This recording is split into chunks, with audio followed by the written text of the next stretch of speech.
Bom pessoal, boa tarde, 5 de outubro já, né, 4h15, estava conversando aqui com os alunos um pouquinho antes, né, o meet and greet antes da aula, e tudo certo com eles, com vocês também no vídeo, espero.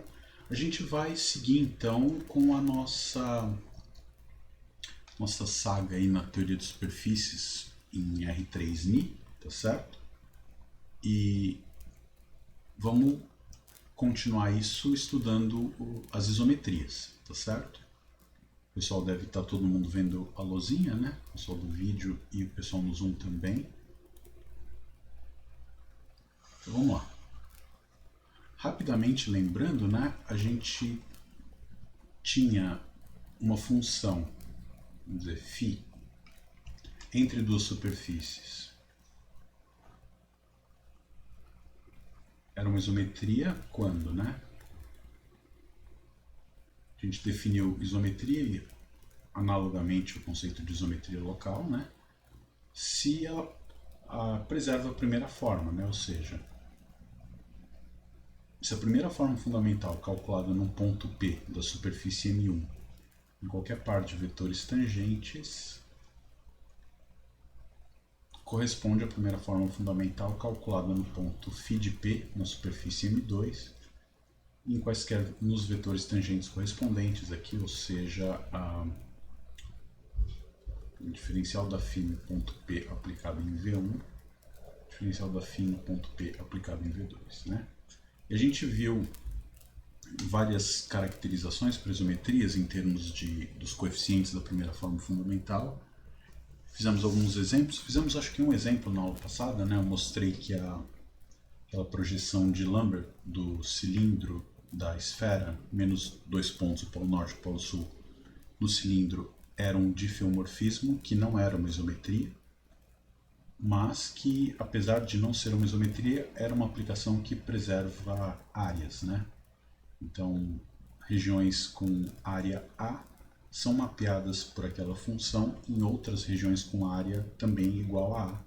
Mas a gente viu que ela não preservava comprimentos, né? Por exemplo, um meridiano da esfera, menos esses dois polos, tem comprimento metade do arco inteiro, π, e a imagem dele tinha comprimento 2, que é diferente de π, né?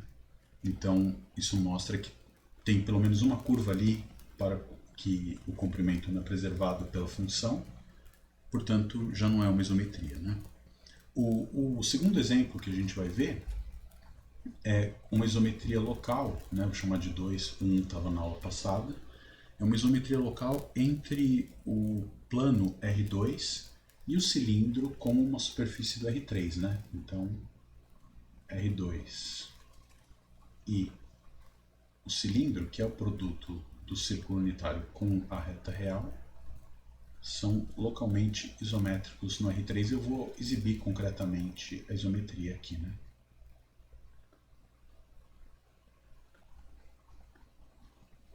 Esse aqui, o cilindro visto como uma superfície no R3. É claro que se você pegar o cilindro, esse vertical visto no L3, ele não é uma... Não tem como... Oi, desculpa. Fala. Você está gravando? Tô gravando. Ah, tá, não é que não apareceu aqui o recording. Não, tá. É que o processo de gravação é um processo diferente, né? Ah, tá, você não tá gravando. Tá, entendi. Tá. Eu gravo via OBS, a qualidade do vídeo fica um pouquinho melhor e eu subo pro YouTube depois, tá bom? Então ela não aparece que está gravando, mas eu avisei antes, né? E a voz de vocês aparece, mas não tem o nome, né? Então eu não falo o nome de vocês quando vocês fazem as perguntas. Se eu falar, eu peço desculpas e vocês me chamam a atenção se não puder fazer isso, tá? Então, voltando, a gente tem o cilindro. Se eu olhar esse cilindro dentro do L3, o cilindro em torno do eixo Z, ele é uma superfície de tipo tempo. Aí é automático que o R2 é uma superfície de tipo espaço, não tem como ser isométrica ao cilindro que é de tipo tempo, né? Aqui isométricos tem acento, né? Então, eu estou pensando no cilindro dentro do R3 mesmo, as duas superfícies como superfícies de tipo espaço, tá? Então, qual que é o truque, né? A gente vai pegar... Professor, Oi, fala. eles vão ser só localmente isométricos? Não vão ser isométricos? Sim, só localmente, né? A isometria é uma isometria local. Eu já vou argumentar por que não existe sequer uma isometria global, tá?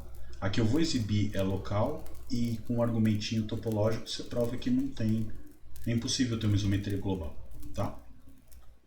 Tá certo, obrigado. Na hora que eu escrever as fórmulas vai ficar claro, mas a gente precisa... Vai ficar claro que essa que eu estou escrevendo não é global.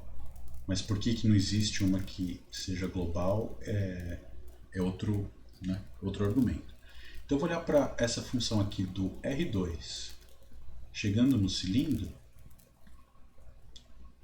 dada pela seguinte expressão, né? A gente pega f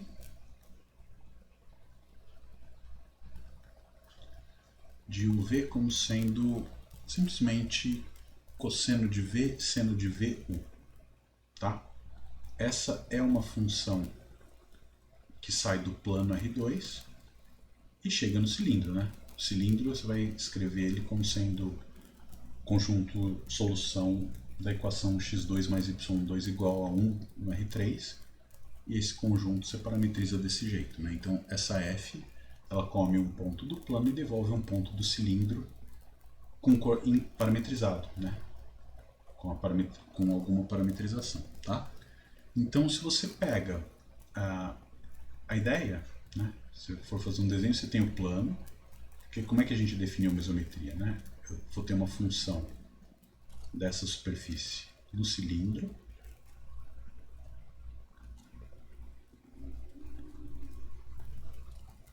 tá? Aqui, se quiser pontilhado, né, para ficar direitinho. Essa aqui é a f, então eu precisaria de parametrizações das duas superfícies,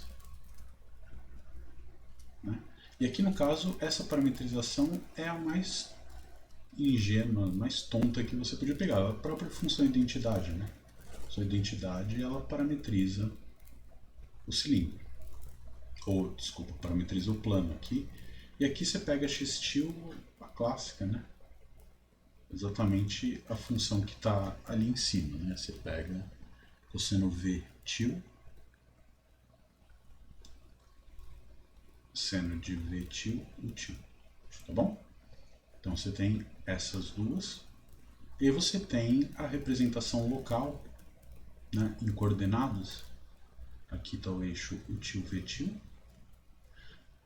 As parametrizações, obviamente você precisa tomar um cuidado aqui, né, para ser uma parametrização de fato, você tem que tomar o v no intervalo de tamanho 2π, no intervalo aberto, para que ela seja uma função bijetora. Aqui a identidade plano todo, tá beleza? Mas a gente tem essa expressão, né? E aí é claro que f bola x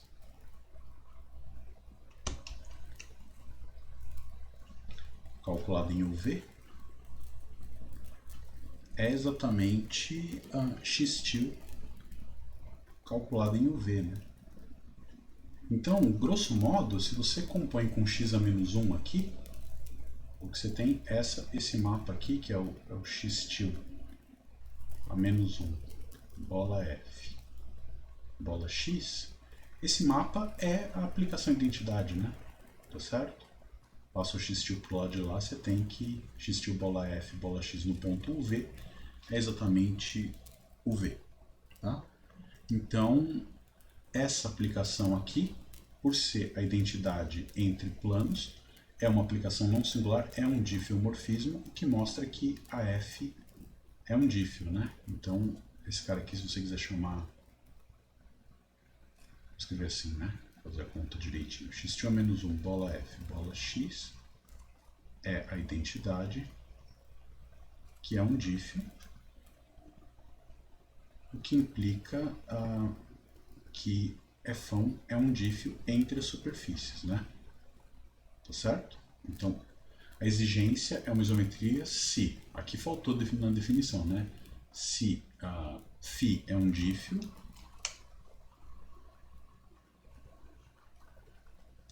diffeomorfismo, que preserva a primeira forma fundamental. Então, verifiquei que ela é um diffeomorfismo, né? Agora, é um diffeo local. Isso é importante. Por quê? Porque essa função não é injetora, né? Se você pega quaisquer dois caras em que o valor de V, a diferença entre eles seja um múltiplo de 2π, na hora que eu faço essa composta, a imagem aqui vai ser a mesma, né? Então, uma função que não é injetora, mas ela é injetora quando eu restringo a faixas abertas de largura 2π na direção do eixo V. Então, cada ponto vai ter uma faixa com essa propriedade, contendo ele, portanto, todo ponto tem um aberto do plano, onde a f restrita a esse aberto é um diffeo. Então, é um diffeo local, e o que acontece é o seguinte, se você calcula a primeira forma fundamental da parametrização do cilindro, quem que é, né? Quem que é, vamos chamar assim, o ds_2, né? Calcula os vetores x_u, né? Deriva isso aqui em relação a u, vai dar 0,0,1, né? Portanto, o coeficiente aqui é esse, tá certo? Calcula xv, x_v, isso vai dar menos seno de v, cosseno v, tio, 0. Também é um vetor unitário, né? Então essa métrica é essa aqui. E a mudança de variáveis? Isso aqui, esse cara aqui, essa identidade, quer dizer o quê? Que o tio é igual a u e o v tio é igual a v. Portanto, isso aqui é exatamente o du2 mais dv2, a métrica da parametrização identidade aqui no plano, né? Então, os coeficientes, eu tenho uma função que é um diffeomorfismo que preserva os coeficientes da primeira forma fundamental nas representações locais. Então, se eu tenho isso mostra para mim que f é uma isometria local, tá bom? Ou seja, é uma isometria local e eu falei que não existe uma isometria global. Como é que a gente pode argumentar dizendo que não existe uma função que seja uma isometria global entre o plano e o cilindro? Como é que podemos pensar nisso? A ideia basicamente é um argumento topológico, né? Para ser uma isometria precisa ser um diffeomorfismo, tá? E para ser um diffeomorfismo, ela precisa ser, para começar, um hômeo, né? E aí a pergunta natural é, existe um homeomorfismo do plano no cilindro, em R3? A resposta é não, porque você sabe que o plano é simplesmente conexo e o cilindro não é, né? E você sabe que o grupo fundamental é preservado por homeomorfismos. Então, sequer existe uma função contínua, com inversa contínua, do plano todo no cilindro todo. Então, você não tem nem hômeo, quiçá um difo, né? Um dífio. Então, não tem nenhuma chance de acontecer isso. Mas, o que a gente tem é essa propriedade local. O que isso quer dizer? Quer dizer o seguinte, que se você pega, por exemplo, uma curva, eu não sei se você consegue enxergar essa isometria local geometricamente, né? A ideia é tentar pegar um mapa que não distorça curvas, né? O exemplo anterior, ela distorcia curvas, tinha curvas de comprimento π que iam em curvas de comprimento 2, mas preservava áreas. Aqui, o que eu estou mostrando é que esse mapa ele não deforma comprimentos de curvas. Então, por exemplo, se você pega uma faixa de largura 2π na direção do eixo V, tá? Vamos tentar desenhar ela aqui em laranja, né? Então, não pegou. Se você pega uma faixa de largura 2π aberta, tá? Estou desenhando aqui da mesma altura do cilindro para ficar bem claro o que eu estou fazendo, tá? Esse cara, eu consigo enrolar ele de modo que a imagem vai omitir somente um segmento de reta vertical aqui, certo? Então, por exemplo, esta linha horizontal, ela vai ser enrolada nesse círculo dentro do cilindro. Essa linha vertical aqui vai ser mapeada, vou fazer de outra cor, né? Para não ficar muito poluído. Essa linha vertical vermelha vai ser mapeada numa linha vertical aqui, sem distorção de comprimentos. Tá clara a ideia? É uma função que preserva o comprimento das duas curvas, ou seja, você consegue embrulhar com papel plano uma lata cilíndrica tranquilamente, sem precisar que esse papel se estique ou coisa do tipo, né? É uma coisa interessante, por exemplo, você pensar no caso do plano e da esfera, né? Você não, toda vez que já aconteceu isso, você ganhou uma bola de presente, a bola veio embrulhada, não tinha muita graça, né? Porque você via que o embrulho estava sempre mal feito e não é culpa da pessoa que te deu o presente, né? A gente vai conseguir provar em algum momento que o plano e a esfera não são isométricos, ou seja, não existe um difeomorfismo nem localmente, tá? Nem localmente, não existe um dífio local que preserva a primeira forma fundamental quando eu estou falando de plano com esfera, tá? E veja que não é uma coisa da superfície ter curvatura ou formato diferente, porque de certa maneira o cilindro se curva. O plano não se curva e ainda assim elas são isométricas. Então tem alguma outra informação que codifica o fato de não existir essa isometria. Porque eu exibi uma isometria local entre uma superfície plana e uma superfície que não é plana, né? Mas deu para entender a geometria de como essa coisa está funcionando, como que age essa isometria, né? Essa linha horizontal aqui que eu desenhei em laranja corresponderia a uma linha vertical aqui no domínio, tá? U fixo e V variando. O fixo te dá a altura fixa e o V variando ele produz esse círculo na altura U, né? E eu preciso justamente pegar o intervalo aberto 0,2π para garantir que esse mapa seja uma aplicação bijetora também, tá bom? Para começar a ter chance de ser um diff, ela precisa ser bijetora, né? Então eu não posso pegar fechado aqui, porque senão vou ter pontos próximos que a imagem vai estar distante pela inversa, né? Então não vai ser é uma função que a ida é contínua, mas a volta nem está definida, né? Não é função, não é um homeomorfismo, tá bom? Tá claro isso? Podemos avançar? Só me dá um joinha, seja por voz ou no chat aí. Tudo certo, professor. Beleza, então. Então vamos em frente. Vamos ver mais um exemplo um pouco menos intuitivo, e na segunda-feira eu dei uma comentada rápida sobre ele com as pessoas que estavam lá, né? Então... Professor, Oi! só para confirmar então, mas para demonstrar que de fato mesometria local que vale essa igualdade do ds ao quadrado com ds ao quadrado, você não precisa calcular as derivadas parciais, né? Pegar o pullback da métrica, coisa então, assim, não? Na prática o que você está fazendo é a mesma coisa, né, Eduardo? Porque... falei o nome, desculpa aí. Quando você faz o pullback, você vai fazer o quê? Você vai fazer representações em coordenadas da primeira forma fundamental de cada uma das superfícies. E o que você está mostrando é que aqui, o que acontece é que o util é o próprio U e o vetil é o próprio V, né? Então, ficou meio que canônico a igualdade.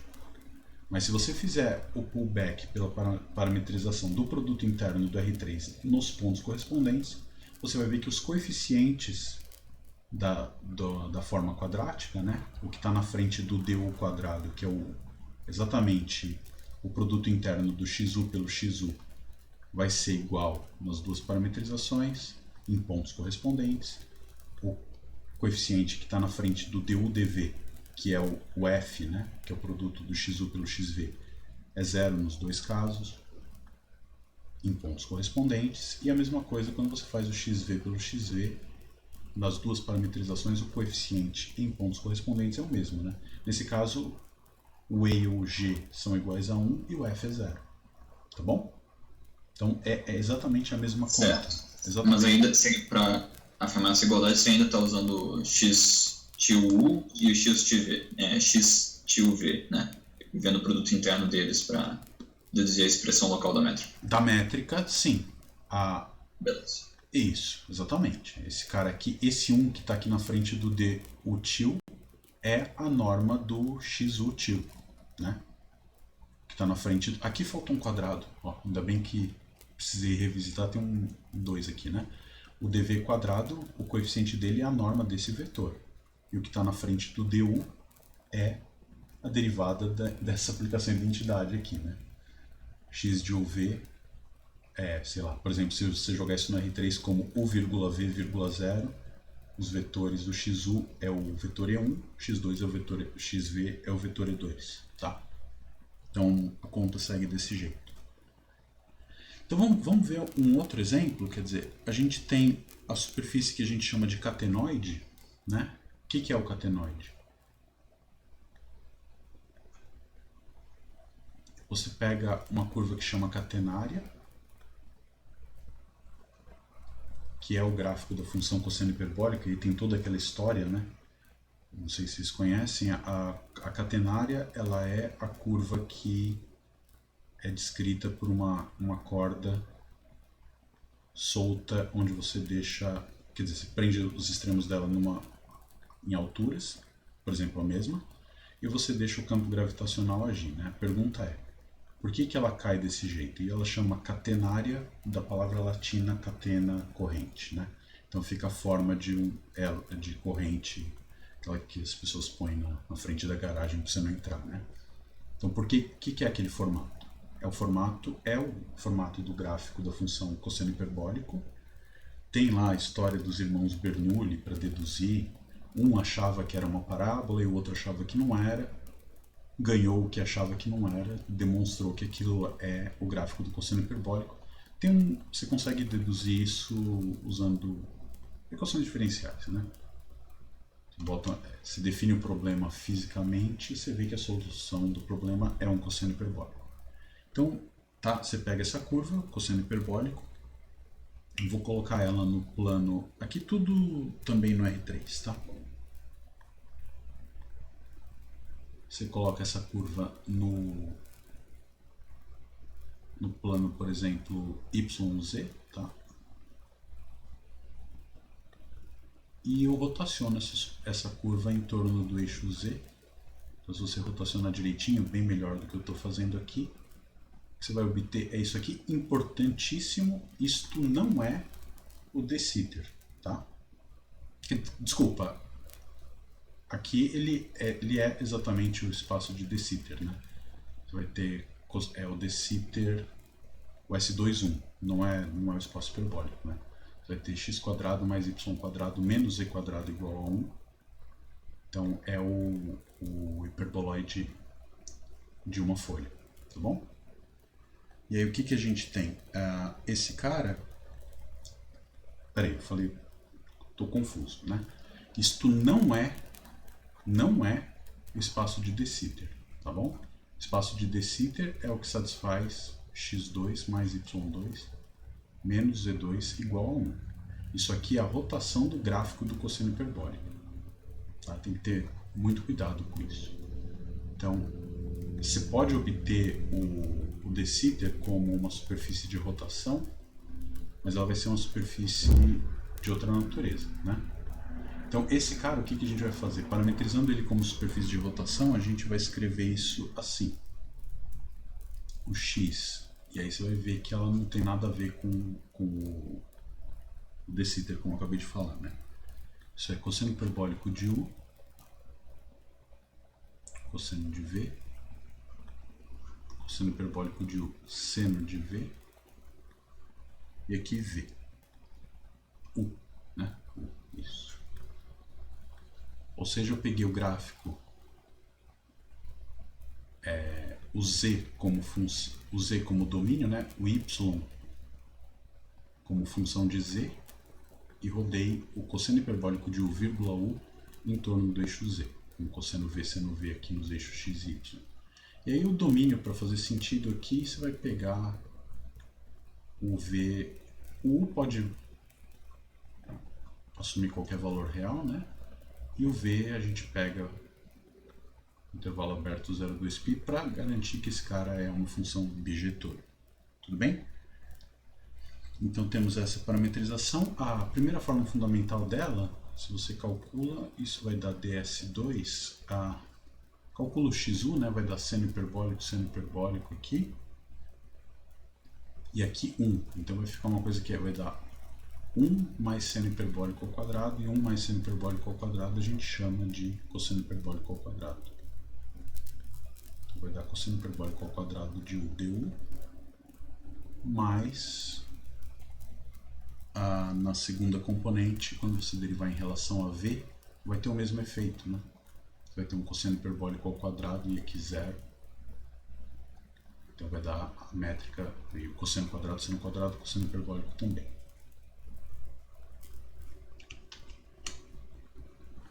Tá, então isso aqui, por exemplo, se você estiver comparando com o plano, isso já te mostra o quê?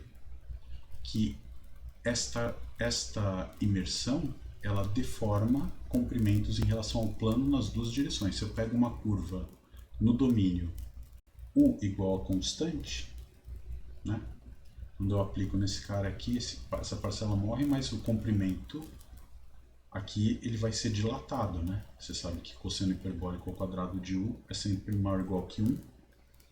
Então, se eu pego uma curva aqui, com v variando, o comprimento dela na superfície, dependendo do ponto que eu tô, né? Se eu pegar u igual a 0, não, porque aí vale 1, né?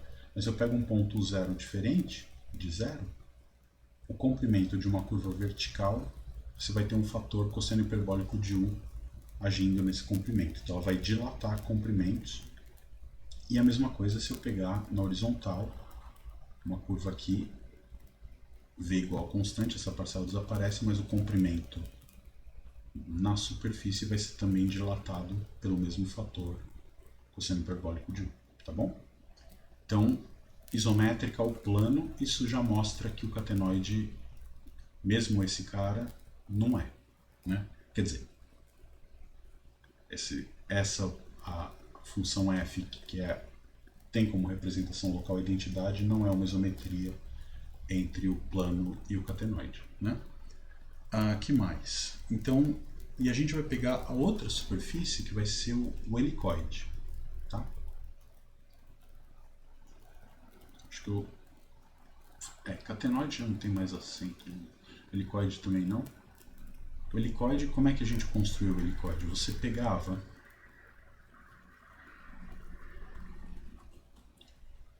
uma reta, um segmento de reta na R3 e fazia esse cara girar, né? Então você obtinha uma superfície que era como se fosse tipo de uma rampa de shopping, assim, né? Parece uma molécula de DNA, se quiser, alguma coisa desse tipo.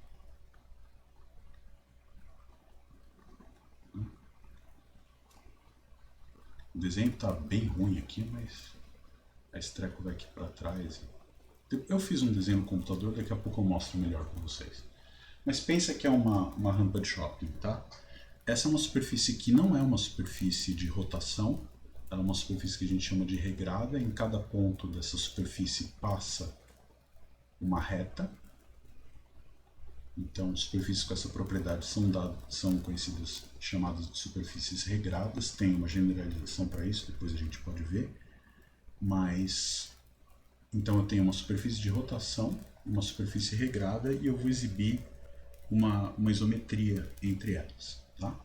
Então, eu vou pegar uma função que sai do catenoide e chega no helicoide. Deixa eu parametrizar o helicoide primeiro. Vamos usar essa parametrização aqui, ó. X-til, vamos pôr o til v-til como sendo v-til cosseno de u. Depois eu explico a geometria por trás dessa parametrização, né? V-til aqui seno de u-til. E aqui a gente coloca o til, tá? Então, como é que a gente vai ler essa parametrização? O que ela faz? Para cada u fixo, eu vou pegar o vetor cosseno u seno U, colocar ele na altura 1, certo? E vou fazer o quê? Vou olhar para o segmento que sai do ponto 00U e tem a direção do vetor cosseno de U, seno de U no plano. Então pega o ponto 00U, olha para o vetor cosseno U, seno U, que está aqui no plano, levanta ele aqui para cima e olha para o segmento de reta que passa por esse ponto do eixo Z e tem a direção do vetor cosseno de U, seno de U. Então, conforme o U varia, essas duas componentes vão girando, o que você tem é uma pilha de retas que vai girando. Dá para, numa vizinhança pequena, escrever isso como o gráfico do arco tangente de y sobre x, por exemplo. Tá? Se você divide y por x, o que você tem é y sobre x é seno de U, né? Então o z, tangente de U, né? Seno sobre cosseno. Então x sobre y é a tangente do z. Portanto o z é o arco tangente de y sobre x. E aí você só toma cuidado com o domínio que você está dividindo por x aí, tá bom? Então a gente tem essas duas funções. Então eu vou pegar uma aplicação f que sai do catenoide e chega no helicoide com a seguinte expressão, né? Então eu vou pegar a f em coordenadas locais, ela sai da imagem da parametrização, né? Ali está R no intervalo aberto 0,2π, e chega na imagem do helicoide, que é o x-til de, eu não disse o domínio, mas de novo, né? O til está no intervalo aberto 0,2π, e o V pode ser a reta toda, tá bom? Então aqui o til V-til é um elemento do intervalo aberto 0,2π cartesiano R, tá bom? E a fórmula é essa, né?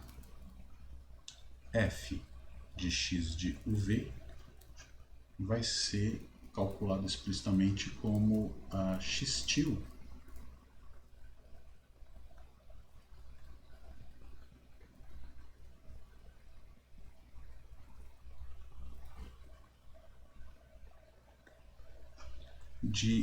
do cara que tem que acertar aqui. Deixa eu ver direitinho, vamos fazer essa conta com cuidado, né? V, vou trocar o U-til por V para dar o cosseno V, e eu vou querer que o V-til seja a seno hiperbólico de U.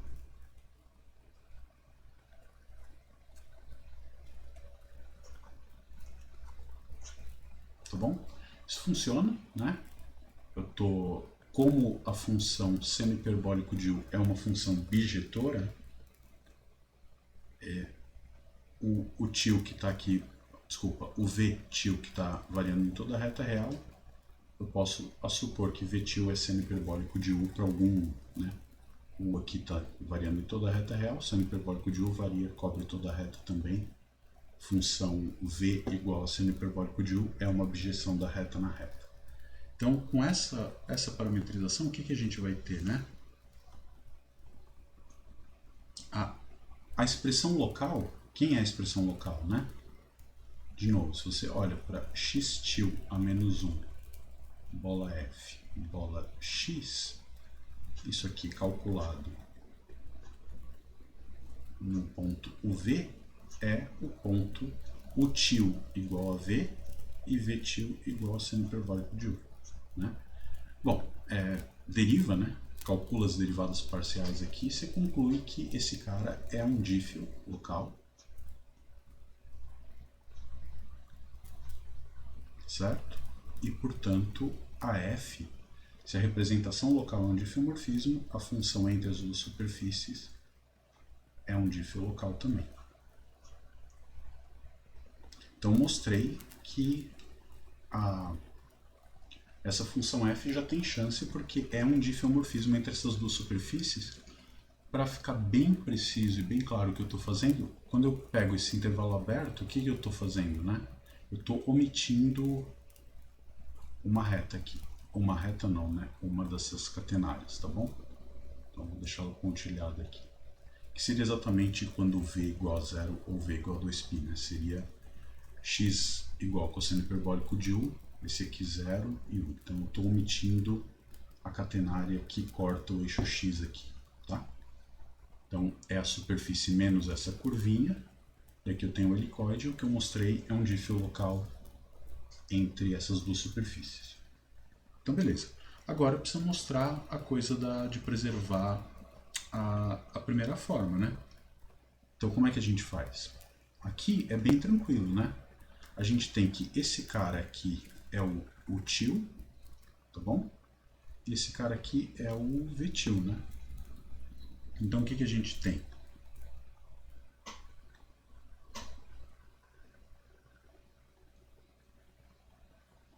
Se você olhando para isso, a gente vai ter que o dutil é igual ao du, e o dvtil o que é? Exatamente o cosseno hiperbólico de u dv. Tá certo? Tô derivando em relação a v, né? Então, feito o dutil, desculpa, dutil. O til é v, né? Então dutil é dv e o dvtil é derivando em relação a u, cosseno hiperbólico de u du, desculpa.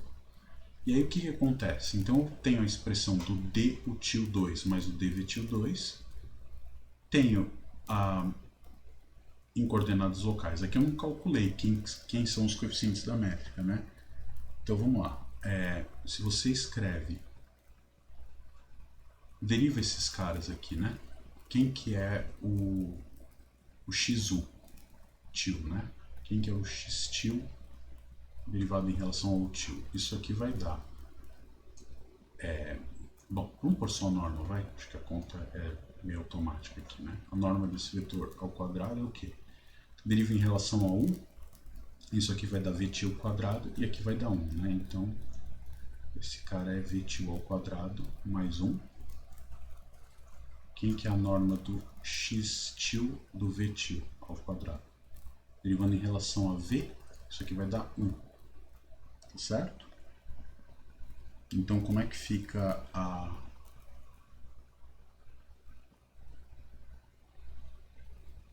a métrica, né?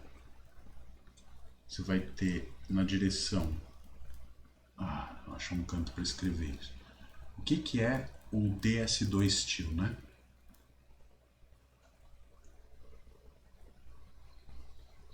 Desculpa a bagunça. Melhor virar a folha? Não sei se eu quero. O ds2 til vai ser, na frente do du, é o v til quadrado mais 1 du til quadrado. E na frente do dv, o coeficiente é 1. Não temos a xu por xv, não fiz a conta aqui, mas você mostra em 2 segundos que isso é 0, né? Então o ds2 til é isso. E aí a gente tenta trocar as coordenadas, né? O que é o v til? O v til é o seno hiperbólico de u. Então seno hiperbólico ao quadrado vai dar cosseno hiperbólico ao quadrado de u.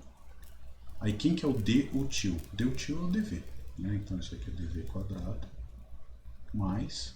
Aí quem que é o dvtil? Dvtil é cosseno hiperbólico de u, então vai dar ao quadrado cosseno hiperbólico ao quadrado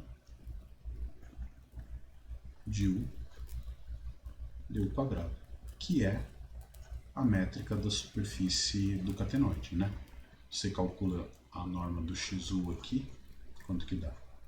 Bom, tinha feito aqui, né? Já tinha deixado escrito aqui.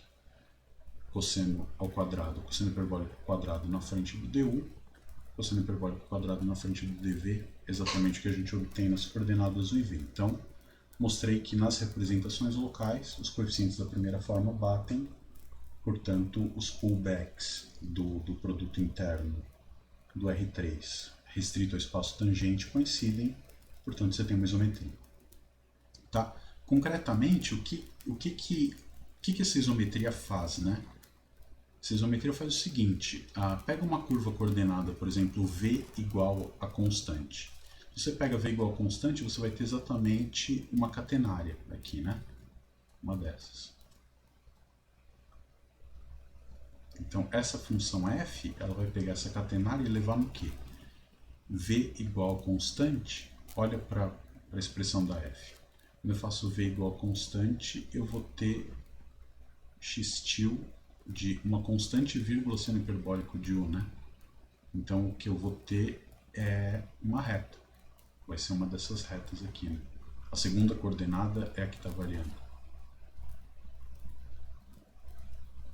Professor, eu não sei se eu entendi muito bem o que fala. foi feito, né? Porque, ok, a gente encontrou uma isometria local entre a catenoide e o helicoide. Isso. Mas, se a gente calcula as coordenadas locais da métrica de cada um, dá a princípio diferente, né? Tipo, fica o v ao quadrado mais 1, d ao quadrado igual, e o outro aparece com seno hiperbólico. Como é que a gente chega nessa isometria? Então, eu não sei se entendi o processo. Tá, não, é uma coisa que talvez eu tenha passado meio rápido, mas a isometria, ela vai levar em conta que você está em pontos diferentes, né? Então, se você pega o ponto U-til, V-til, a métrica é essa aqui. Certo? E aí, a tua isometria, esse ponto U-til, V-til vai ser levado em qual ponto, né? Ele é um outro ponto lá no plano, que é o domínio da parametrização do catenoide, o ponto V. Então, o que eu estou mostrando aqui, em cada ponto da superfície, por exemplo, esse cara aqui tem um x de UV que acerta ele. Quando eu faço o pullback da métrica para o plano do domínio, no plano UV, isso vai ser no ponto UV, a F vai levar esse ponto UV num ponto x-til de U-til, V-til, e aí eu faço o pullback pela parametrização x-til para o plano U-til, V-til. Então, o ponto UV do plano é levado no catenoide, a F leva esse ponto no x-til de U-til, V-til com essa expressão. Cada ponto do catenoide é levado neste ponto específico do helicoide. Eu estou exibindo quem é a isometria. Então, pega qualquer ponto aqui. A sua função f, então, é dada meio que implicitamente, né? Essa f, sim. Ela é uma função definida na superfície. Eu estou explicitando ela aqui em termos das coordenadas, né? Estou dizendo, eu tenho a parametrização x aqui, eu estou dizendo como é a representação local da f entre esse cara e tem a x-til aqui, né? Então a f está saindo daqui para cá. Eu não disse quem é a fórmula dela, porque a gente nem tem como escrever, né? A fórmula da f de uma superfície na outra. Eu escrevo a fórmula da f de uma superfície na outra usando as suas coordenadas locais. E aí, o que a gente mostrou, e é muito importante isso para a teoria, é que o conceito de ser diferenciável e tal independe da parametrização que cobre aquele dado ponto, né? Então, o que eu tenho é essa f que leva esse x de uv no x-til de u-til, v-til. A isso corresponde a essa função aqui, porque eu defini a f dessa maneira. E essa função aqui é um dífio. Então, se essa função em coordenadas locais é um dífio, essa f1 é um dífio, e aí eu vou mostrar que ela preserva a primeira forma fundamental. Como? Mostrando que em pontos correspondentes, a primeira forma fundamental é preservada. Então, quem que é a primeira forma fundamental da superfície nesse ponto, que corresponde a um ponto U-til, V-til aqui? Via pullback, eu vou ter o espaço tangente associado aqui, né? E aí eu estou botando nesse plano tangente no ponto U-til, V-til esta métrica. Tá bom? Por exemplo, se eu te dou um vetor aqui que tem coordenadas AB, quem que é o comprimento dele?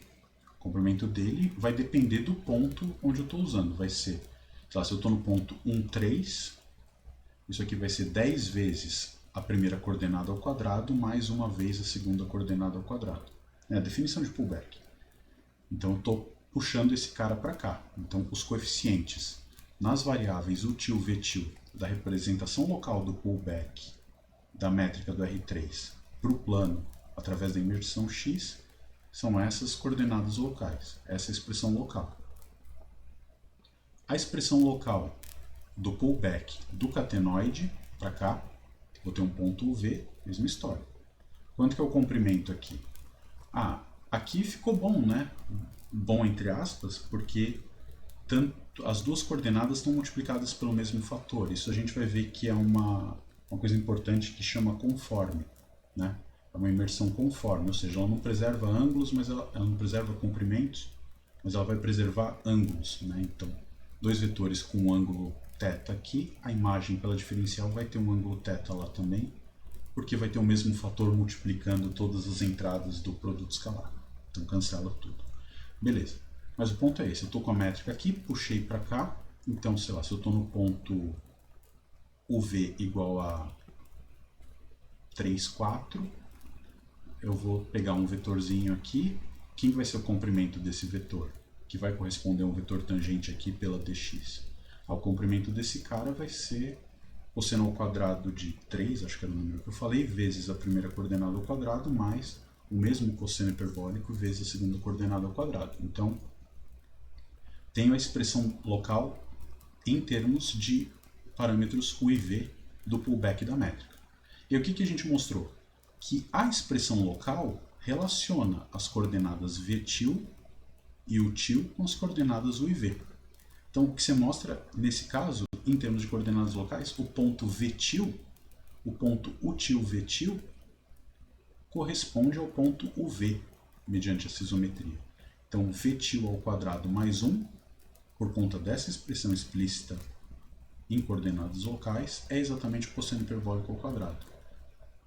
Você disse que o util-vetil corresponde ao ponto UV, mas não seria o ponto V seno hiperbólico de 1? Não, um é elevado no outro, né? O ponto corresponde mediante essa função, né?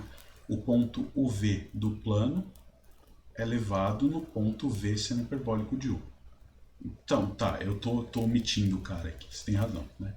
Então, sei lá, cada ponto UV aqui é elevado no ponto V seno hiperbólico de U, que quando eu calculo x-til desse V seno hiperbólico de U, cai no ponto que a isometria F proposta leva. Então, o UV cai num ponto aqui, o x-til de V seno hiperbólico de U cai num ponto, e esses dois caras estão relacionados, um à imagem do outro pela F, que eu estou querendo mostrar que é uma isometria. Então, o ponto é esse. O V aqui, o correspondente dele na expressão local vai ser o V seno hiperbólico de U, e aí, nesse ponto, a gente tem essa relação, né? O Vtil quadrado mais 1 é exatamente o cosseno hiperbólico de U, que é o coeficiente que aparece na frente do du. Então, o coeficiente na frente do dutil é o coeficiente na frente do du, e o coeficiente na frente do dvtil é o coeficiente na frente do dv. Então, empatou, né? O dvtil, quando eu escrevo como dv, ele é cosseno hiperbólico de U vezes dv. Então, o que você mostra é que, na representação via mudança de coordenadas, né, assim, você podia pensar no caso simples, a superfície sendo a mesma e aqui a identidade. O que você tem aqui é uma mudança de coordenadas entre duas parametrizações. O que eu estou dizendo é que o coeficiente da métrica nas duas parametrizações empata. Se você tem entre duas superfícies, você precisa ver que o coeficiente da parametrização, os coeficientes da primeira forma em relação às parametrizações nos pontos correspondentes empatam. Então, é isso que a gente tem. O Vtil mais o Vtil, util-Vtil, é V seno hiperbólico de U. Esse é o cara que acerta o ponto que é levado à imagem da F do ponto X de UV. Não sei se eu estou dando muita volta, falando a mesma coisa várias vezes, mas é isso aqui, né? Esse cara, que é o coeficiente do dutil, corresponde... Você vê que não é exatamente o mesmo, né? O dutil virou o dvtil e o dv virou o du. Isso é importante aqui, né? Você vê que tem uma troca nas coordenadas. Mas não importa, o importante é que seja um difeomorfismo. E aí, de certo modo, isso se reflete no fato de você ver essa curva que é, entre aspas, vertical, sendo levada numa curva horizontal aqui. E, de maneira análoga, se você pega uma curva coordenada, passando por esse ponto, que é horizontal, né? Por exemplo, com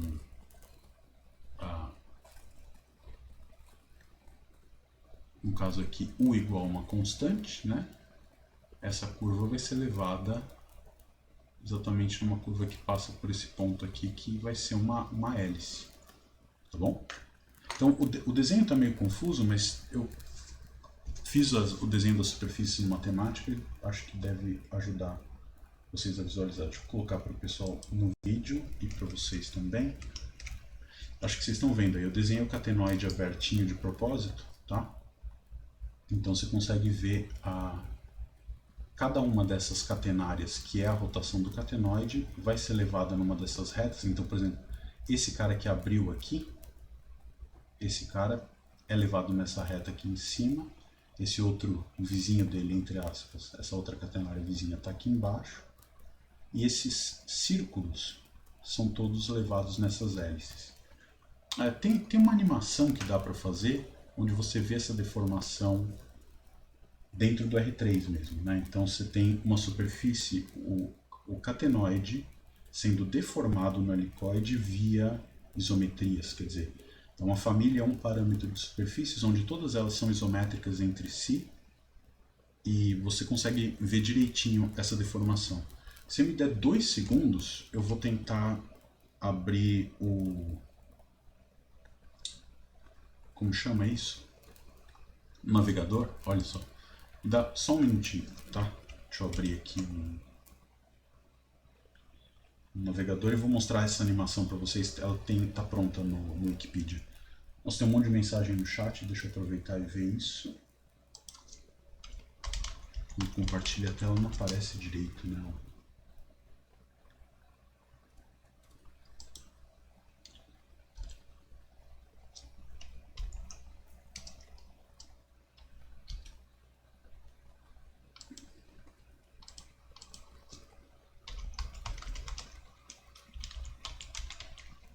Segundos. Enquanto isso eu vou abrir no chat aqui, deixa eu ver.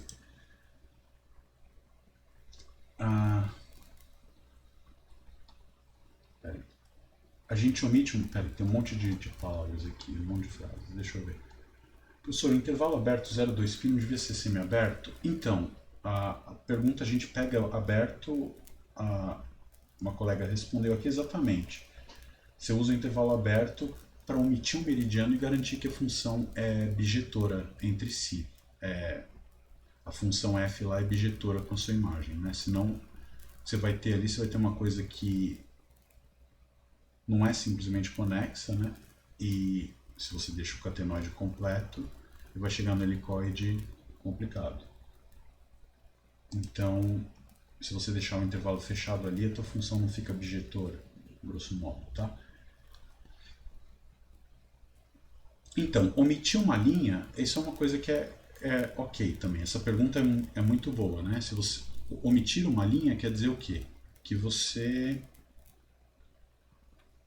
está tirando aquele conjunto, mas você consegue achar uma outra parametrização, por exemplo, troca esse V por V mais π sobre 2, você vai girar a coisa 90 graus e aquele meridiano que estava omitido passa a estar na imagem e você joga fora um outro. Então, se você quiser estudar o que acontece bem nessa curva que eu omiti, troca V por V mais π sobre 2 e está tudo certo.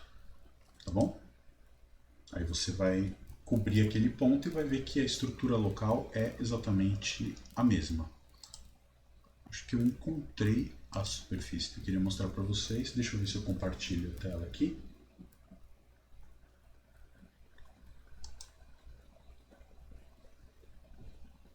E eu já volto lá nos outros chats. Bom, tá aqui, acho que vocês estão vendo agora, né? Não sei se dá para enxergar bem o que está acontecendo, mas olha lá, você tem o catenoide, ele deforma e você acompanha bem essa reta que está na parte de cima, né? Ela vira, em cada ponto ela vira sempre uma catenária do catenoide. E se você fizer muita força, você consegue ver que os círculos do catenoide, né, são levados exatamente nas hélices que compõem o helicoide. Deixa eu ver se eu ponho isso rapidinho para o pessoal no vídeo assistir também. Tá? Então tá aí a deformação, né? Você vê as retas sendo levadas nas catenárias e os círculos do catenoide sendo levados nas hélices do helicoide, beleza? Então é uma coisa que é um possível tema de estudo para quem for fazer um seminário aí, é olhar exatamente esse tipo de coisa, tá bom? Então vamos voltar para a nossa luzinha. Tá claro como é que você faz para enxergar essas isometrias? Você constrói o cara que você acha que vai dar certo em coordenadas locais. E aí depois você verifica que deu mesmo, tá bom? Deixa eu ver como é que tá o chat aqui. Ok, falei. Não entendeu por que eu peguei o seno hiperbólico de U ao invés do cosseno hiperbólico de U. Porque se eu pegar aqui, no lugar do VTIL, o cosseno hiperbólico de U, na hora que eu calcular xTIL, ponha cosseno de U aqui, cosseno de U, e aqui no lugar do V você coloca cosseno hiperbólico, você não vai obter o helicoide, tá? Então, a parametrização do helicoide, se eu quiser usar o helicoide desse jeito, a gente viu uma outra parametrização dele, né? Você troca, o VTIL tem que ser seno hiperbólico. Por quê? Porque é aquela coisa que eu falei no começo, se o seno hiperbólico é uma função objetora da reta na reta. Então trocar o V por seno hiperbólico é nada mais do que fazer uma reparametrização da superfície, né?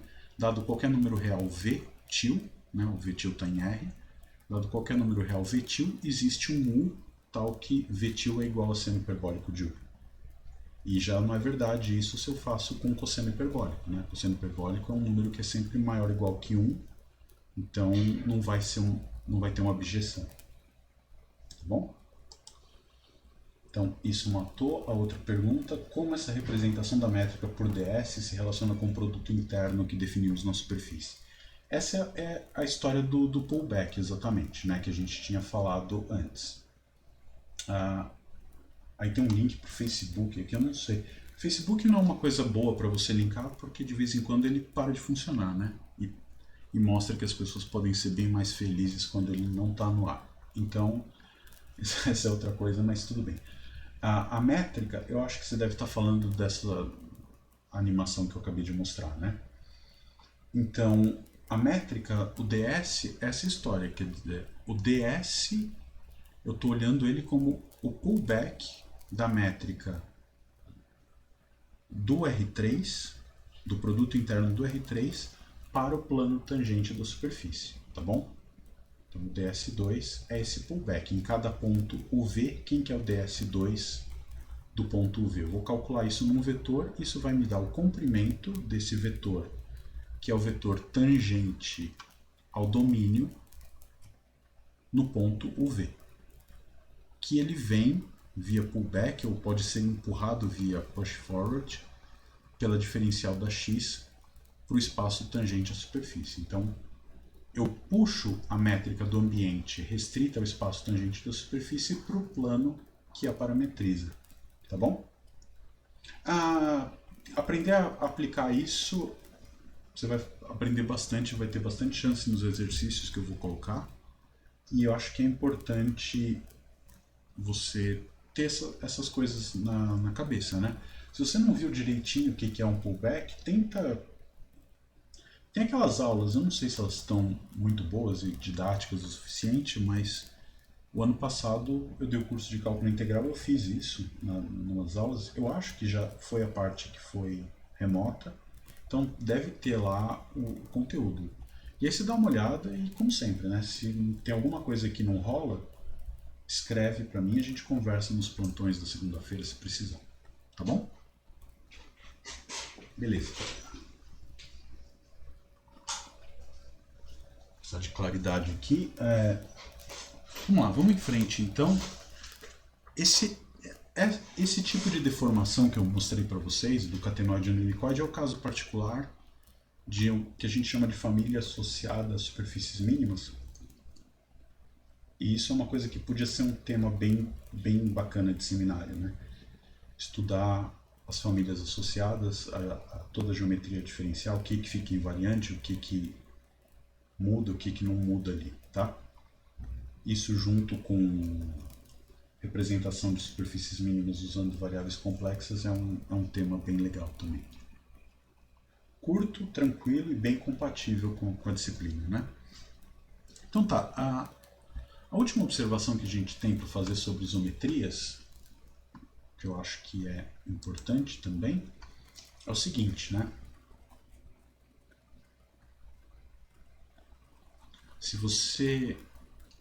A gente viu que existem aplicações que preservam áreas, que não preservam comprimentos, e portanto isso não é uma isometria, mas tem um resultado que é um certo tipo de contrapositiva para isso, né? Ou recíproca, na verdade,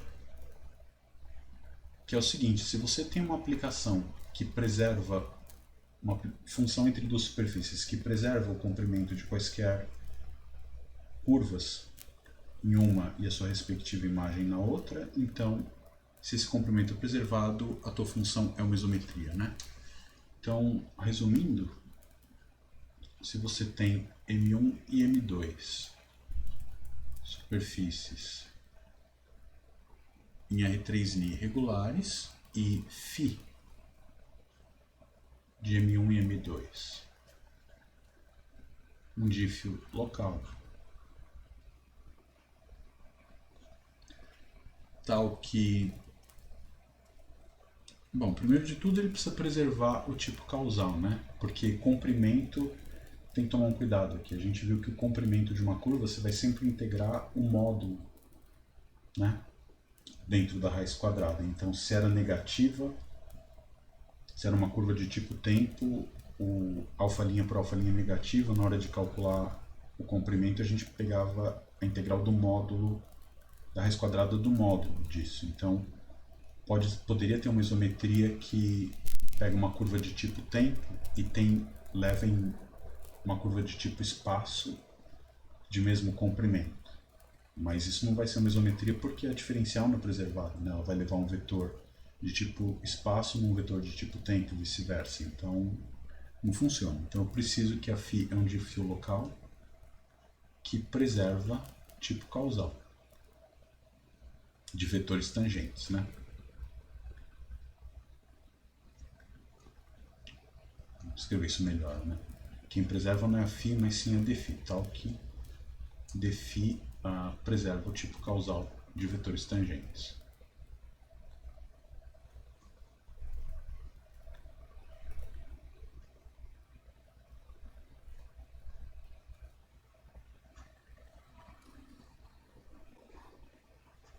De vetores tangentes. Então, se para toda curva alfa de um intervalo chegando em M1, né, uma curva, a gente tem que o comprimento da curva φ bola alfa é o comprimento da curva alfa, então a φ é uma isometria local.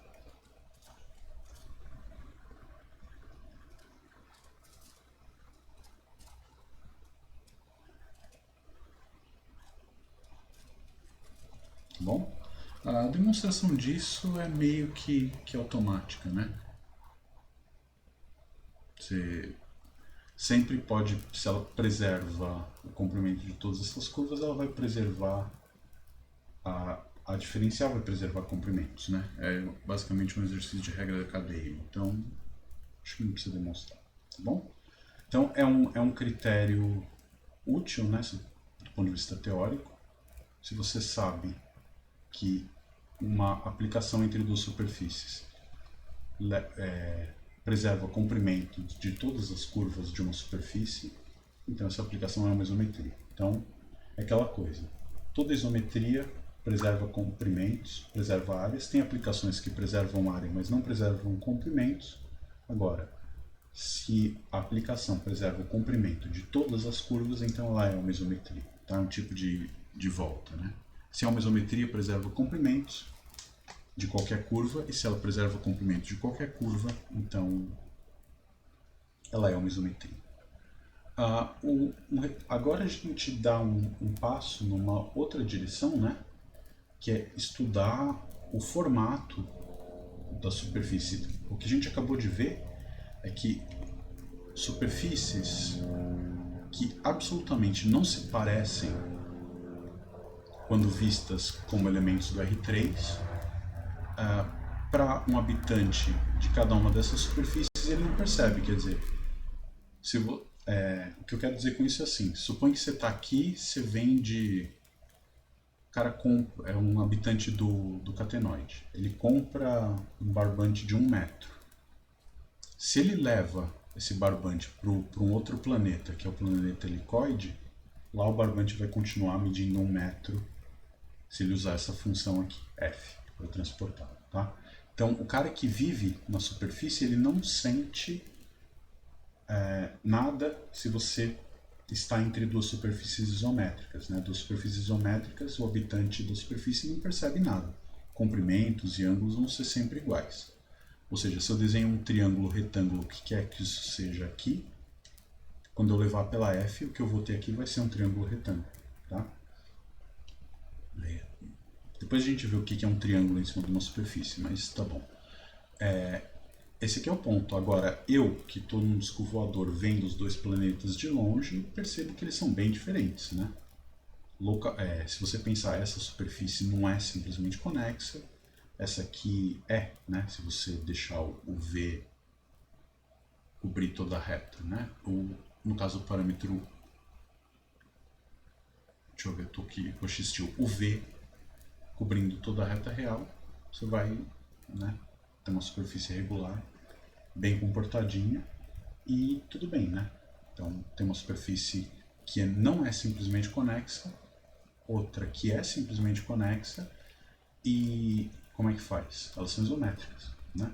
Então eu quero alguma coisa que me ajude a entender de fora qual que é a diferença entre essas superfícies.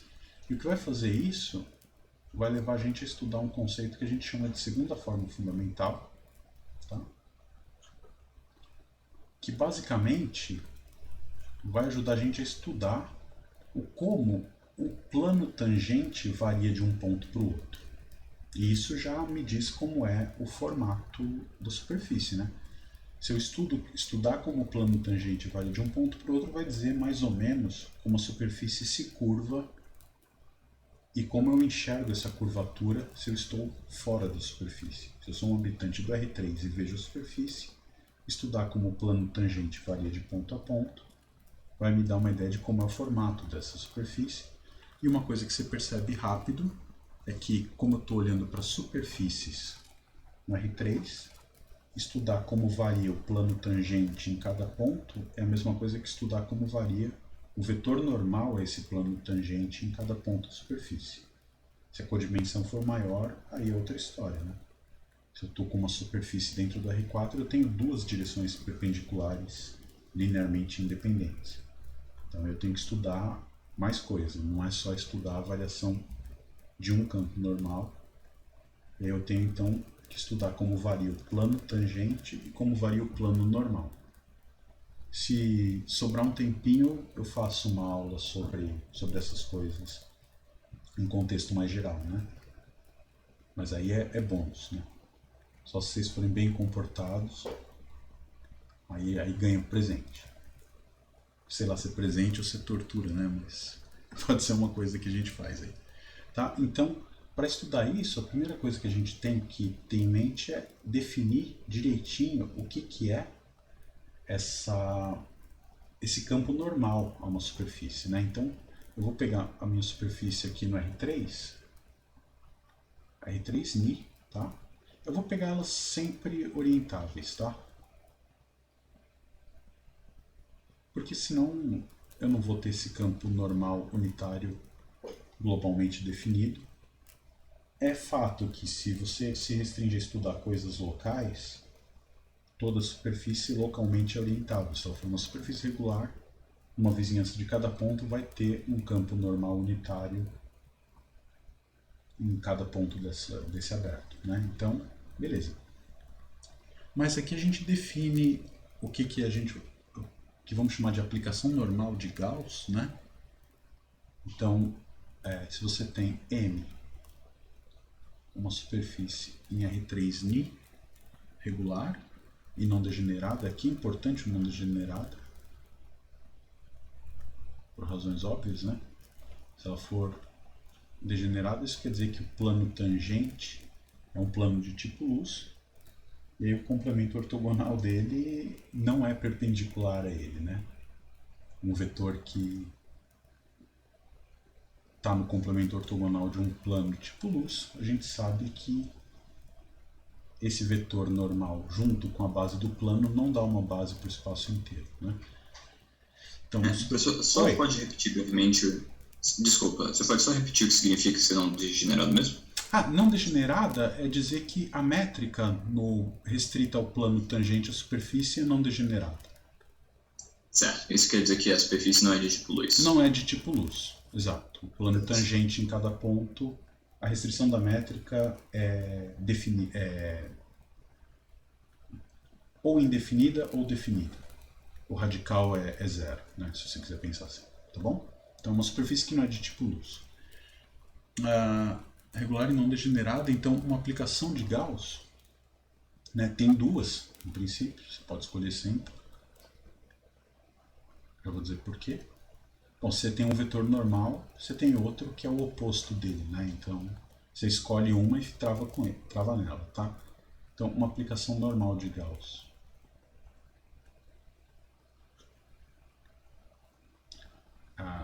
Para M, né, é um campo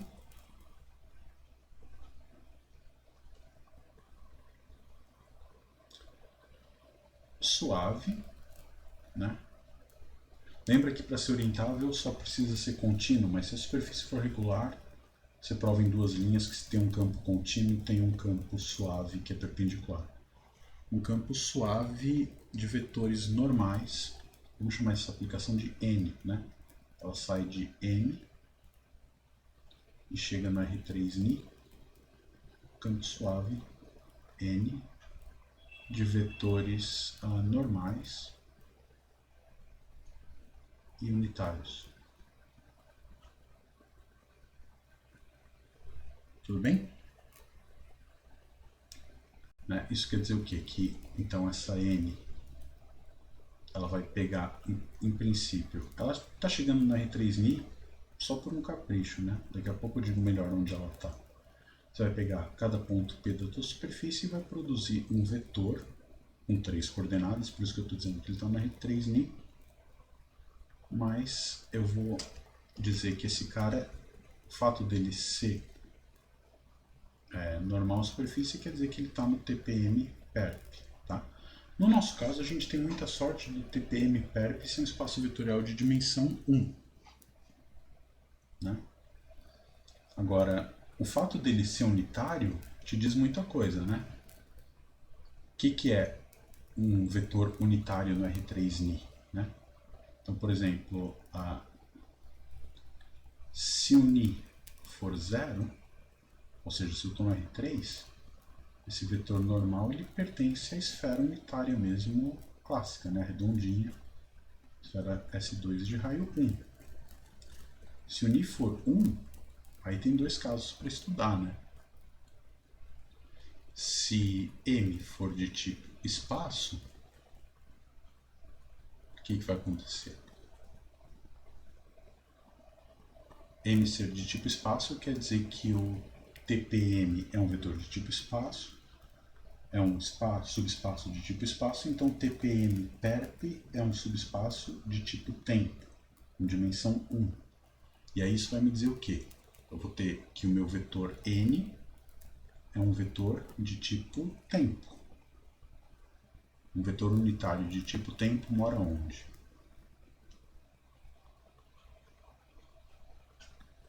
na esfera unitária composta pelos vetores de tipo tempo, ou seja, o espaço de De Sitter, né? Hiperboloide de uma folha, se você quiser pensar. Se a M for de tipo tempo, isso quer dizer que o TPM perp é um espaço unidimensional de tipo espaço, né? Então isso vai querer dizer o quê?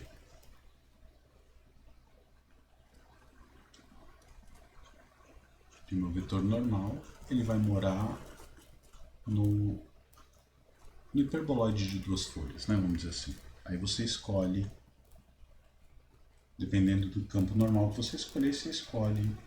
Esse cara vai estar apontando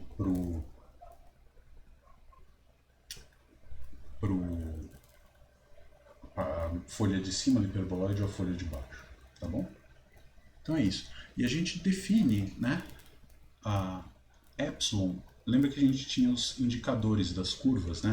O epsilon alfa era 1 se a curva era de tipo espaço, menos 1 se a curva é de tipo tempo. Aqui a gente vai chamar de epsilon m o indicador da superfície, né? Isso aqui, por definição, vai ajudar a gente nas contas. Isso é o indicador do vetor normal em cada ponto. Tá? Ou seja, eu vou dizer que o epsilon m ele vai valer 1 se a m for de tipo tempo, certo? Porque se a m for de tipo tempo, o vetor normal é um vetor de tipo espaço, e vai ser menos 1 se a m for de tipo espaço. Por quê? Porque se ela é de tipo espaço, seu vetor normal é um vetor de tipo tempo, e aí o indicador é menos 1. Tá bom? Então, com isso, a gente pode olhar para N, essa aplicação N, né? E se ela é um campo de vetores suave, eu posso olhar para a diferencial dessa aplicação. Uma aplicação que está entre duas superfícies, né, no final das contas, né? Se você tem uma superfície aqui, M, eu tenho, vou fazer um dos desenhos, né?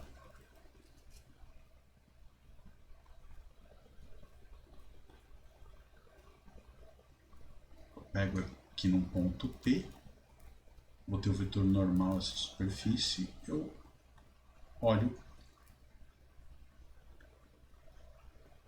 esse vetor, bom, não era bem esse aqui, né? Mas algum cara aqui, tá bom? N de P, esse ponto aqui do espaço de De Sitter. O espaço de De Sitter é... os vetores posição dele são vetores de tipo espaço. Né? Desculpa, de tipo tempo. Ou o vetor posição é um vetor de tipo tempo. Desculpa, o vetor posição é um vetor de tipo espaço e o plano tangente é um plano de tipo tempo para essa superfície. Então, o que a gente tem aqui é uma aplicação que para cada ponto da superfície produz um vetor normal chegando na esfera conveniente, dependendo do tipo causal, se eu estou na L3, ou chegando na esfera euclidiana redondinha, se eu estou no próprio R3, né? E aí, sendo isso aqui uma aplicação entre superfícies, a gente define essa diferencial entre essas duas superfícies, né? Que vai me ajudar a medir o quê? Intuitivamente, a variação dessa aplicação normal de um ponto para o outro. Quer dizer, medir como o vetor normal varia de um ponto para o outro é equivalente a ver como os planos tangentes mudam a posição relativa entre eles de um ponto para o outro. Isso vai me dizer como a superfície se curva, né? E aí o ponto todo é esse, né? Esse cara aqui eu vou pôr alguma coisa, tá? Vou deixar em branco. Tá? O que é esse em branco? Pode ser a esfera, o espaço hiperbólico ou o espaço de De Sitter. Tá bom? O ponto todo é que esses espaços, o que eles têm de bacana? Todos eles, ele é o espaço tangente a esse cara aqui. Pensa no caso da esfera, que você está mais acostumado, né? Se você pega um ponto P da esfera, esse aqui é o N de P, né? Você tem um P na superfície, tem um N de P. Quem que é o plano tangente aqui?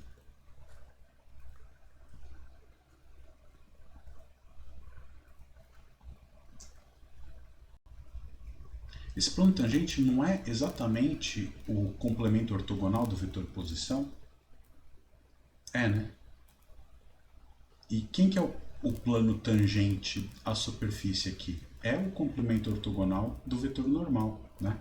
Então eu posso meio que canonicamente identificar esse cara com o próprio plano tangente à superfície. Tá certo? São dois planos que têm como vetor normal o mesmo vetor normal. Então, sendo espaços vetoriais, tendo o mesmo vetor normal, eles são o mesmo espaço. Tá? E aí, se você quiser, a restrição da métrica é a mesma, tudo igual. Então, a gente pode olhar essa aplicação dn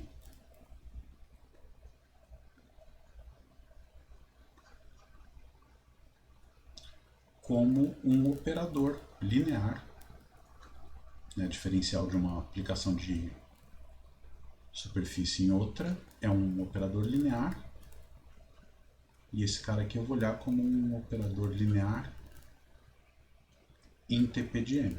Estou identificando o espaço de chegada com o TPM porque eles são canonicamente isomorfos, tá bom? E aí a gente define esse sinal de menos aqui é uma coisa meio polêmica, mas eu vou chamar de menos DNP. Eu vou pegar essa aplicação diferencial e botar um sinal de menos na frente. O motivo é puro conforto psicológico para as fórmulas que vão aparecer mais para frente, tá? Vale a pena eu botar esse menos agora e evitar um monte de menos depois. Então, essa aplicação que é menos a diferencial é o que a gente vai chamar de mapa de Weingarten da superfície, né?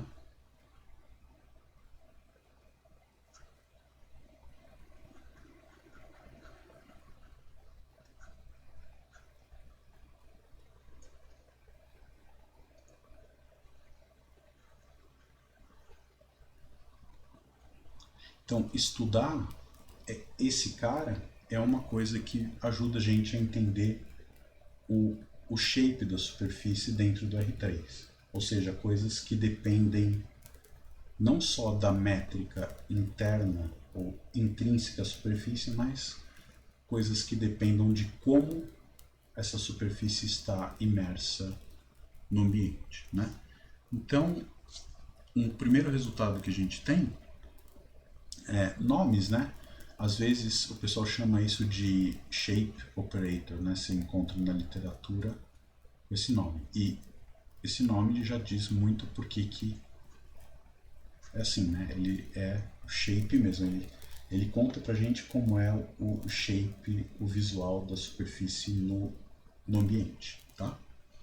Então, o primeiro resultado que a gente tem, que é na verdade crucial, é o seguinte, né? A gente consegue mostrar que esse operador é um operador linear do espaço tangente em cada ponto nele mesmo. Você consegue provar que esse cara é um operador autoadjunto, né? Então, se você tem, vou anunciar isso direitinho, se você tem que M, uma superfície regular, não degenerada,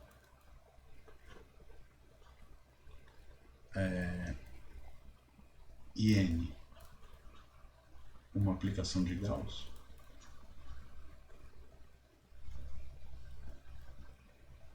tá, depois a gente pode até ver o que significa escolher a outra, né? Trocar o N por menos N, que vai querer dizer o quê?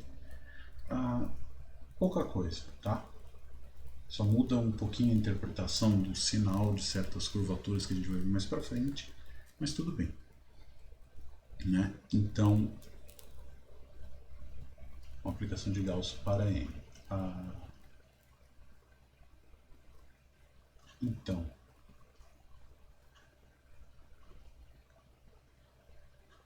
para cada P na tua superfície, menos DNP, a aplicação de Weingarten é autoadjunto. Aqui tem que ter um cuidadinho em mente, né? Quando eu falo em autoadjunto, eu estou pensando em algum produto interno no espaço do domínio. Qual que é o produto interno natural para considerar no TPM? A restrição do produto interno do ambiente, ou seja, a primeira forma fundamental, né? Então, em relação à forma bilinear, se autoadjunto é uma coisa que você define para produtos internos quaisquer, né? Então, a gente vai fazer isso, né? Eu vou pegar que produto interno aqui? Produto interno conveniente, a restrição do ambiente, em relação à primeira forma fundamental da superfície no ponto P. Tá bom? Como é que a gente... Oi, fala. Como é que você definiu mesmo o menos DNP?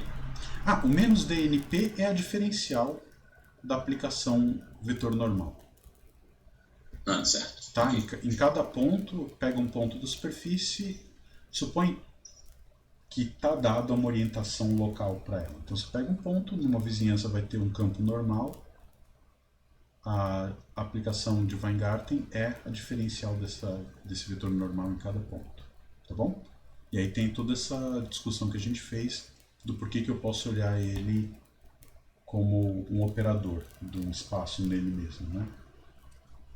Basicamente por conta desse isomorfismo entre os espaços tangentes do ponto P na M e o espaço tangente ao vetor N de P na esfera conveniente. Tá bom? Então, o que a gente vai mostrar agora é que esses caras são autoadjuntos, né? Para lembrar o que é autoadjunto, é aquela coisa assim, né?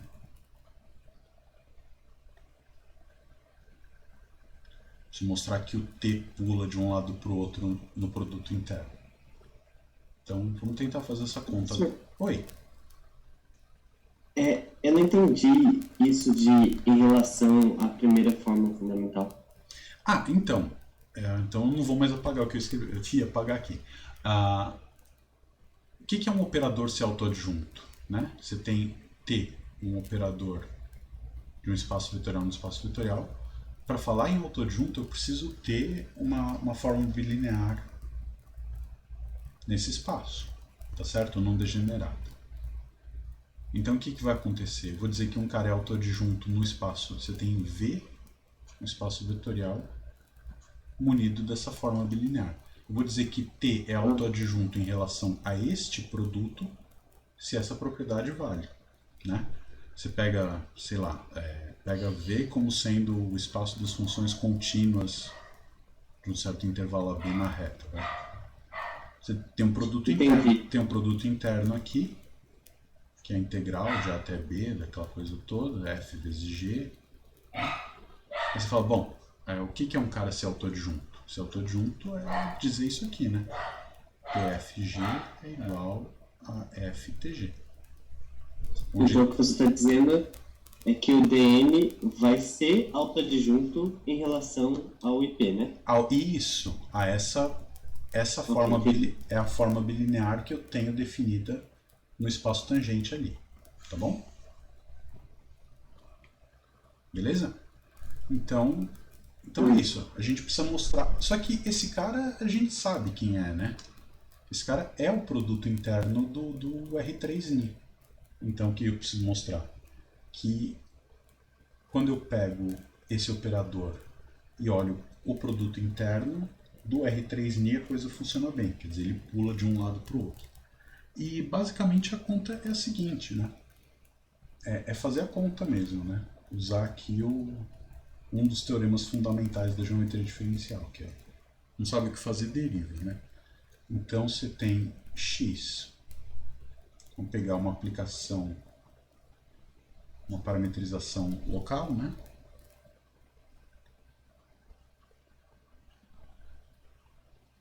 Uma parametrização local de M em torno de P e sai fazendo as contas. O que a gente sabe? A gente sabe que a derivada, Vamos talvez fazer um desenho, né?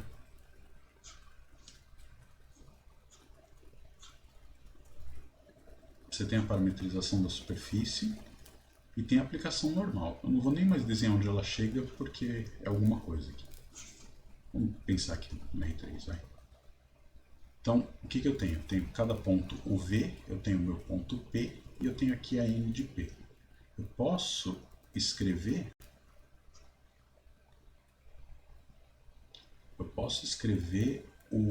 a representação local da minha função N em coordenadas, que é simplesmente N bola X, né? Eu não entendi o que veio ter dito na proposição. Então, para cada P pertencente a M, o operador em relação a IP... Ah, faltou a conclusão, né? Eu falei e não escrevi, desculpa, Eduardo. É autoadjunto, né? Senão não tem nada aqui, né? Eu falei e não escrevi. É autoadjunto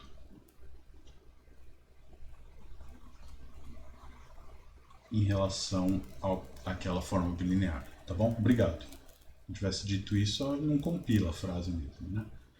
Tá bom? Então eu tenho essa representação local da aplicação normal de Gauss, e a gente sabe que a derivada dessa aplicação n bola x em relação a u, isso calculado em qualquer ponto UV do teu aberto U, é, pela regra da cadeia, a diferencial da n no ponto x de UV aplicada no vetor del x del U, né? E você vê que tudo isso aqui compila bonitinho, por quê? Porque o del x del U é um vetor que mora no plano tangente à superfície, né? Então a diferencial da n sai do tangente, chega no tangente aqui. Então isso aqui é um vetor do R3, que é a imagem da dn, levando vetores do plano tangente em vetores tangentes ao vetor n de p ali na esfera.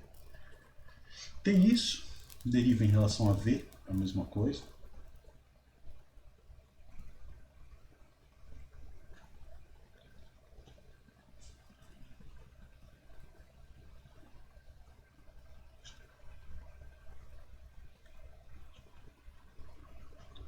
Beleza, e aí o que a gente faz? Você pode usar o teorema de Schwartz aqui, vai, derivadas segundas, né? Então quando eu posso, por exemplo, derivar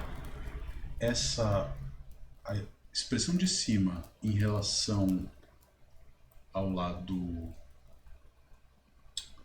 Essa aqui ainda não, né? Eu posso derivar uma em relação a U, a primeira em relação a V, a segunda em relação a U. Mas antes disso, o que eu vou querer derivar que fica melhor é o seguinte: a gente sabe que del x del U no ponto UV é sempre ortogonal ao vetor normal, né? Isso é a definição da aplicação normal, né? Em cada ponto da superfície, em cada x de UV, o vetor tangente é perpendicular ao vetor normal. Então esse produto é zero, seja Lorentz ou euclidiano aqui. E aqui é a mesma coisa, né? Então, temos isto. O vetor tangente é perpendicular ao vetor normal. É isso que eu estou escrevendo aqui sem nenhum segredo, né? Então, o que a gente faz? Agora, esse cara aqui sim. Isso aqui, esse produto escalar, eu posso derivar em relação à variável que eu quiser, e eu vou querer brincar de derivar um numa variável e outro na outra. Para quê? Para usar o teorema de Schwartz, né? Que derivadas mistas comutam, e x aqui é uma função suave, de classe infinita, então sossegado. Derivando a primeira em relação a v, o que a gente vai ter? Eu vou ter del x, del v, del u, em cada ponto uv, derivo o primeiro, copio o segundo, certo? Mais, copio o primeiro e derivo o segundo. E daí você já vai ver a mágica acontecendo aqui, né?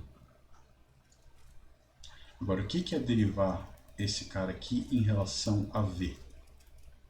Del n bola x em relação a v é dn do del x del v, né? Então isso aqui vai dar dn no ponto x de uv aplicado no vetor del x del v no ponto uv. Tá bom? Essa soma vale zero. Derivei o primeiro produto escalar em relação a v, derivando o segundo produto escalar em relação a u, você vai obter exatamente a mesma equação, né? Pelo menos a primeira parcela é a mesma, porque esses derivados aqui são iguais. Vai dar n de x de uv mais... Agora eu vou ter que del x del v é a derivada do segundo em relação a u. O que é a derivada do segundo em relação a u?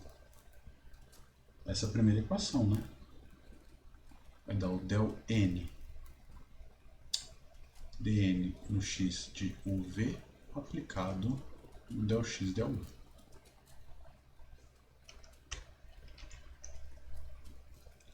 No ponto uv. Igual a zero. Bom, você tem essas duas coisas iguais, né? Tá meio fácil de concluir que esse cara aqui é igual a esse, né? Isso a gente sabe. Então esses dois caras têm que ser iguais. Então, o que a gente conclui, eu vou ser bem preguiçoso aqui. Isso aqui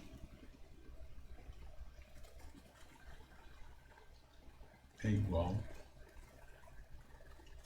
ser mais preguiçoso ainda, nem vou copiar. Esse cara é igual a esse, né? Opa. O que aconteceu? Travou a lousa. Enquanto isso, vocês ficam vendo o helicoide aí. No panic, quer dizer, da parte de vocês não precisam ficar em pânico, sou eu. Apareceu aqui um... Bom, isso vocês podem ver. Deixa eu torcer para ele aparecer a mensagem de recuperação da luzinha, né? Aí. Eba, legal. Então, tá bom. Deixa eu voltar com a lousa para o pessoal também que está assistindo. Vai assistir o vídeo depois, né? Tá aqui, legal. E eu espero que esteja quase tudo aqui. Ótimo.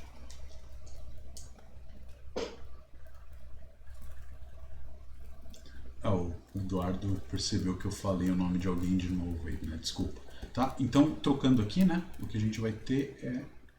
Tô querendo copiar a linha de baixo. Del x, del v, del x, del u. E aí acabou, né? Tá claro? O que a gente mostrou? Que o dn, tá vendo? Aqui tem xu e dn de xv. Aqui eu tenho xv e dn de xu. Usa simetria para trocar se você quiser. O que a gente mostrou é que o dn pula de um lado para o outro numa base, né? Mostrei que vale a propriedade de autoadjunto na base, então você estende isso linearmente, né? O produto é bilinear, então vai funcionar bem, né? Então, aquela coisa, né? Vale na base de TPM, implica vale sempre. Por que implica isso?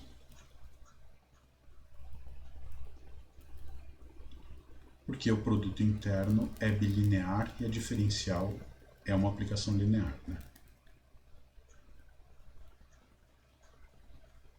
Tá bom? Então a gente mostramos que ela é autoadjunta na base.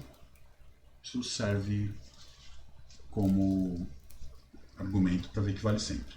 E agora tem uma coisa, né? O que você lembra de Algolin com produto interno positivo definido, né? Então isso aqui mostra o teorema. Agora, o que a gente sabe? Que, em vista desse teorema, se a tua forma é positiva definida, tem o teorema espectral lá, né? Que diz o quê? Todo operador autoadjunto é diagonalizável e é diagonalizável por uma base ortonormal de autovetores.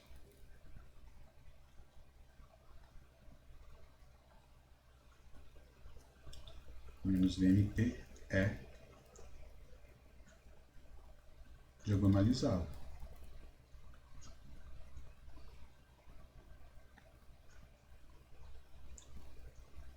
Por base ortonormal de autovetores. E aí, nesse caso, né, então a gente tem a definição, que é o que a gente chama de curvaturas principais, né? Então, nesse caso, os autovalores de menos DNP são as curvaturas principais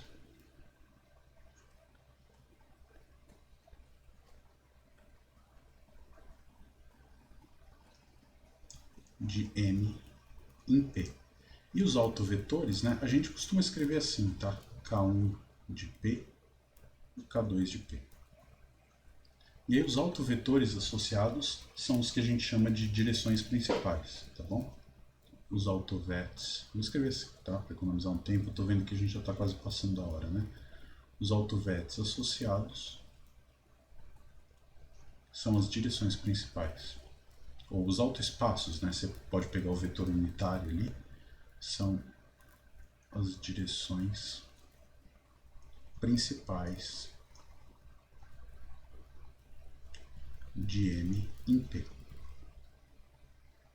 Tá? Então, para resumir, né?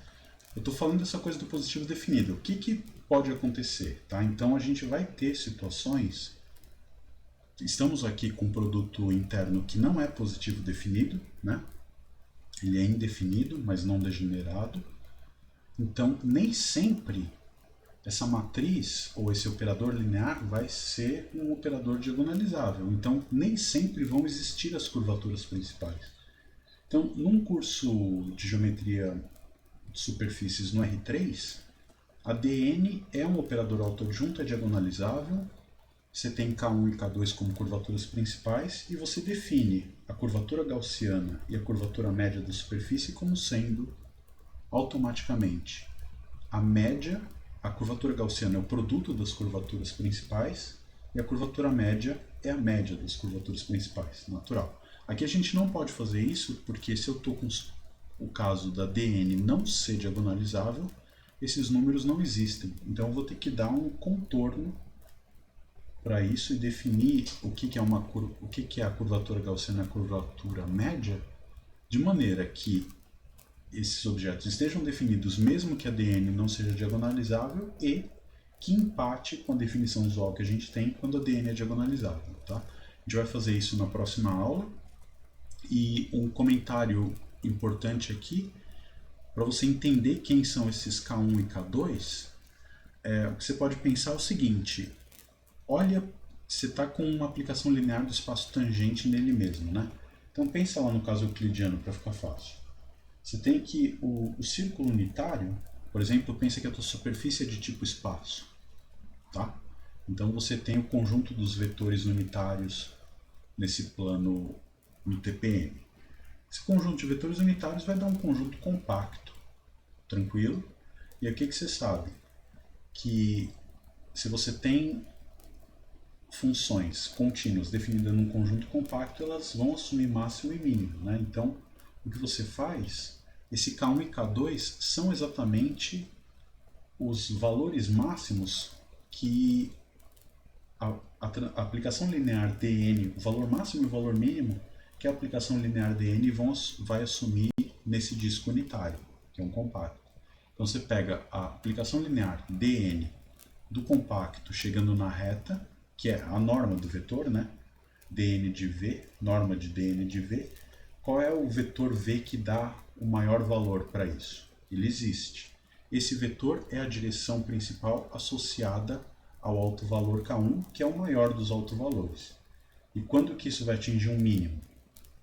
Vai ser na direção de um certo vetor V2, que vai ser o autovetor associado à curvatura principal K2. Então, K1 é a maior curvatura principal.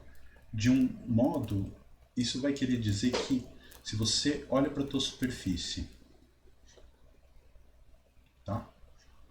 Você pega o plano tangente aqui, você pega o vetor normal, e pega uma direção tangente qualquer. Olha para esse plano e corta a tua superfície pelo plano gerado por esses dois vetores. Isso aqui vai produzir uma curva. Tá? Conforme esse plano varia, ou seja, conforme eu vou mudando esse vetor V, esse plano vai girando em torno desse vetor, do vetor normal, eu vou obtendo curvas com diferentes curvaturas.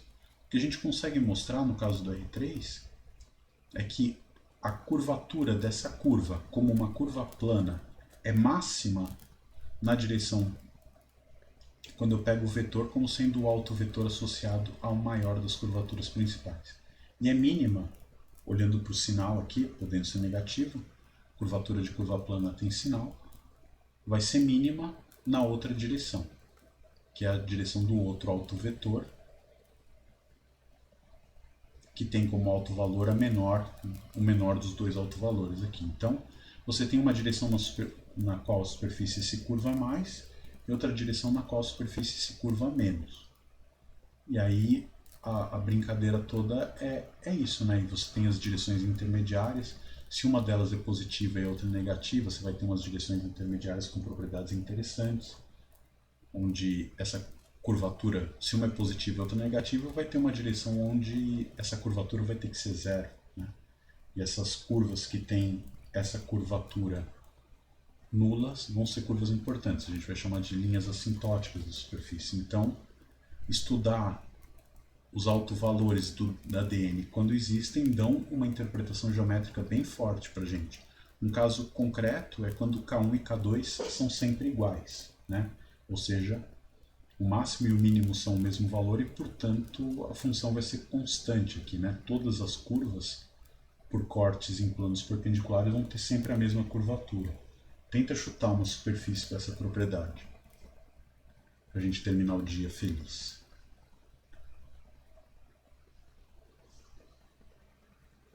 E fala uma superfície que ela se curva de maneira igual em todas as direções. Tipo essa aqui, assim, né?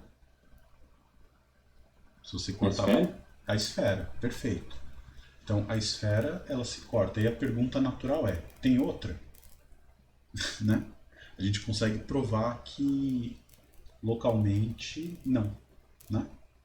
Então toda superfície que se curva, se tem um ponto que ela tenha, se ela se curva com a mesma curvatura em todas as direções, em todos os pontos, então ela é um pedaço de uma esfera.